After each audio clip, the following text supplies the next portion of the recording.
Hi guys, it's been a few days since I released a video. Had a few changes going on with some new equipment, but let's get straight back into it. Update time. And yeah, we have got some new legendary gems we're going to talk about coming to the game, and I want to focus on that mainly to start with, especially how it's going to affect us necros when it comes to the builds we're currently using, and potentially some summon builds that this could affect.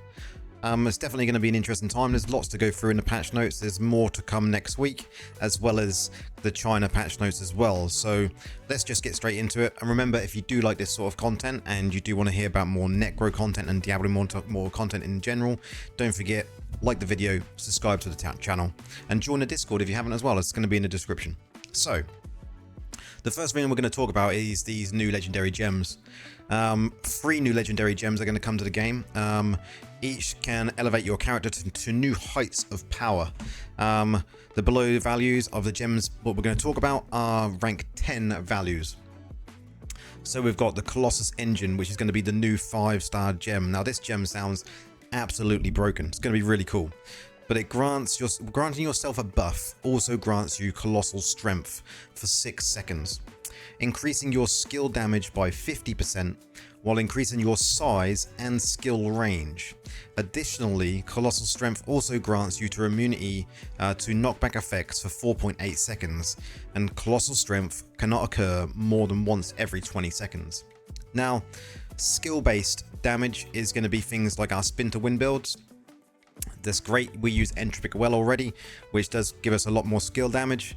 This one here, when you grant yourself a buff, whether that be bone armor or anything that is classed as a buff, this will just increase your skill damage. Now, the interesting thing is when we use a buff. So if we're using, say, Golem, and we're using the Golem PvP build, this will be a buff. So this would increase your size and skill range. That's an interesting kind of mix there. The same when it comes to summons. As far as I know, beam mages, so like black wool mages, they are classed as skill damage. Now, will this gem double dip with them mages? I don't know yet. We'll have to do a lot of testing, but if that's the case, then we will buff us for 50%, which will buff them for another 50%, which means we could get a double dip buff of 100% skill damage on our beam mages. Now, that's only speculation at the moment, but I think that would be kind of cool if it does work that way. So going into the 2-star gem, another really good gem that's looking to come is the Spectre Glass. Critical hits shatter enemy armor for 2 seconds, increasing the damage they take from you by 28% and increases your critical hit chance against them by 4%.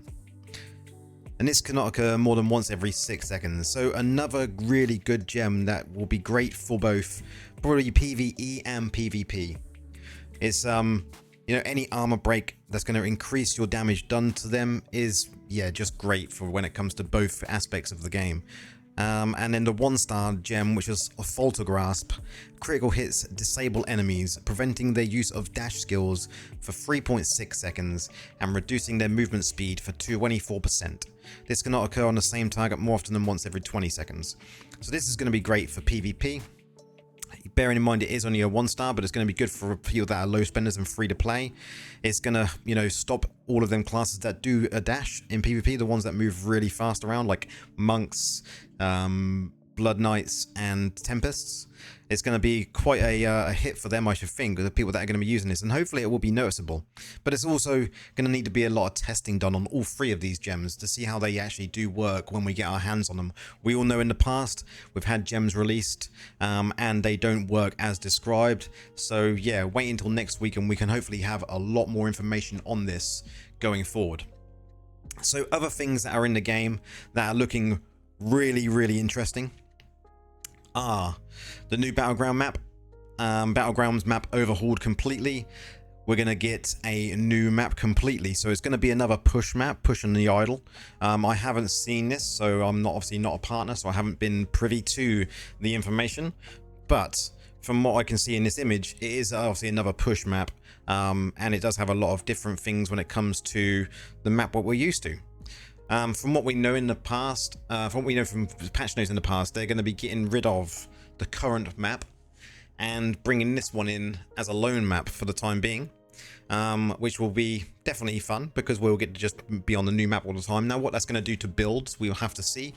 Obviously, it's going to tank builds are going to be great still because you're going to be pushing an idol. So when it comes to our golem build that can hold idols, it's going to be good. You're still going to have backline to protect. There's still going to be lots of things that our builds still work around, but maybe there will be some small changes that need to happen when it comes to our builds. Other things that are coming, we've got the new loyalty system. Now, LaurethUK did put out a big kind of video about this, giving us a bit more in-depth information. But this looks to be like one of the best changes they've done in a long time. Getting rid of completely the loyalty system is gone. We're going to be able to farm and save up these new points that we're going to be getting, so we can get these new essences. There's going to be 2 different style of points from what I gather in LaurethUK's video. One for the new essences that are available on each kind of jump up in difficulty, and then what they're classing as the legacy essences, which you'll be able to collect another kind of point for, and obviously that then will be able to go towards some of the legacy essences that are obviously pre the difficulty you're on. So another very interesting thing. More information will be available once we get into next week and we get testing these things out, and then we bring out more videos and kind of show you how they do work. So we're going to have familiar skill improvements. There's a lot more information about this on the China notes.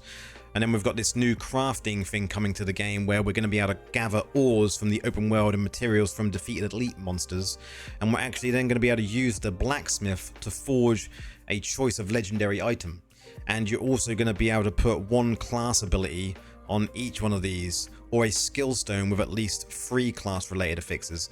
Now, that's all we really know at this moment in time. I don't have any more information than that, but anything that makes it easier for us to craft things and easier for us to min-max, I think is a welcome change to the game. So they've said at the end here, stay tuned. More information about all the upcoming features in the next major update can be found in an article which is coming on the 18th. And this is just an early look at all the information that's been conveyed so far. So, what are you excited for? You know, I'm excited for the gems. I'm excited for the loyalty changes. This will help me gather essences for the classes that I haven't played, which is all of them. I'm definitely looking forward to the new class, which from what we can tell in here, which is obviously Brave the Field, or the Fae in the Withering Wilds. This is definitely aiming towards the Druid from what we've been told in the kind of leaks that we've seen. And I think that will be the first class that I change to. You know, fresh class, fresh builds, fresh videos for everyone that wants to go ahead and play the Druid. So yeah, in the comments down below, put in there what you're most excited for. I think it's going to be a really kind of good patch. The year is looking very promising. We did see the roadmap, and that is quite exciting to see. But we will see what happens. More videos like this coming over next week when we get more information about what is going to be changing and what new things are coming, anything we don't know.